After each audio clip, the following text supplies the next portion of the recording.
On Sunday, the Tripura Manipur Student Youth Coordination Committee organized a rally and its fourth annual conference starting from Radhanagar, Agartala. They are demanding for immediate formation of an autonomous Manipuri Development Council to ensure self-governance. Since its inception in 2011, the organization has been campaigning for the socio-political survival of the Manipuri community and other minorities in Tripura. The committee highlighted a severe existential crisis facing the Manipuri people due to the decades of alleged government neglect. আজকে আগরতলা রাধা মাধব মন্দিরে মণিপুরি ছাত্র যুব সমন্বয় কমিটির চতুর্থ সম্মেলন। এই সম্মেলনে আমরা প্রধানত চারটি দাবির উপরে আমরা এই সম্মেলনটি আমরা করছি। আমরা এই সম্মেলনে আমাদের অভিভাবক, আমাদের মহিলা সংগঠন, আরও অনেকে, আমাদের প্রতিবেশী আমাদের রাজ্য মণিপুর থেকেও আমাদের মণিপুরের সংগঠন আছে আমাদের এই দাবিকে সমর্থন করার জন্য। ওনারা আজকে 3-4টা সংগঠন আমাদের আজকে উপস্থিত এই ছাত্র যুব সমন্বয় কমিটির অনুষ্ঠানে সম্মেলনে এখানে উপস্থিত থাকার জন্য।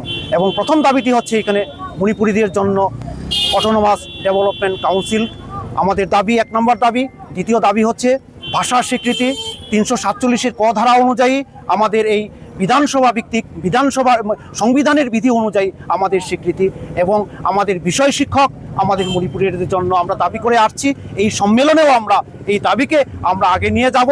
আমরা চাই ত্রিপুরাতে আমাদের সংখ্যা অনুপাতিক আমাদের সংরক্ষণ, শিক্ষা, এমনকি ছোটো ছোটো বাজারেও যদি স্টল বন্টন হয় তাতেও যাতে মণিপুরীদের একটা সংখ্যানুপাতিক সংরক্ষণ থাকে। প্রতিটি ক্ষেত্রে, প্রতিটি সরকারি সুযোগ সুবিধার ক্ষেত্রে সংখ্যানুপাতিক আমরা সংরক্ষণের দাবি চাইছি।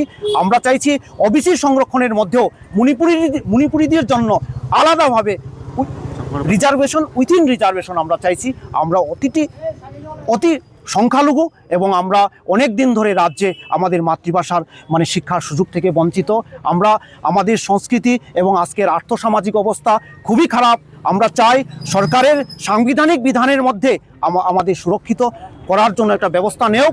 তাই আমাদের আপামর মণিপুরী এবং গণতন্ত্রপ্রিয় ত্রিপুরার সমস্ত মানুষের কাছে আমাদের আহ্বান, এই আন্দোলনে, এই গণতান্ত্রিক আন্দোলনে আপনারা এগিয়ে আসবেন, সমর্থন করবেন, এই আশা আমরা ত্রিপুরাবাসীকে আমরা রাখছি। আমার পরিচয়, আমি সাধারণ সম্পাদক মণিপুরী ছাত্র যুব সমন্বয় committee, Bimal Singha. Reported by Pranav from Agartala, Nikhorang.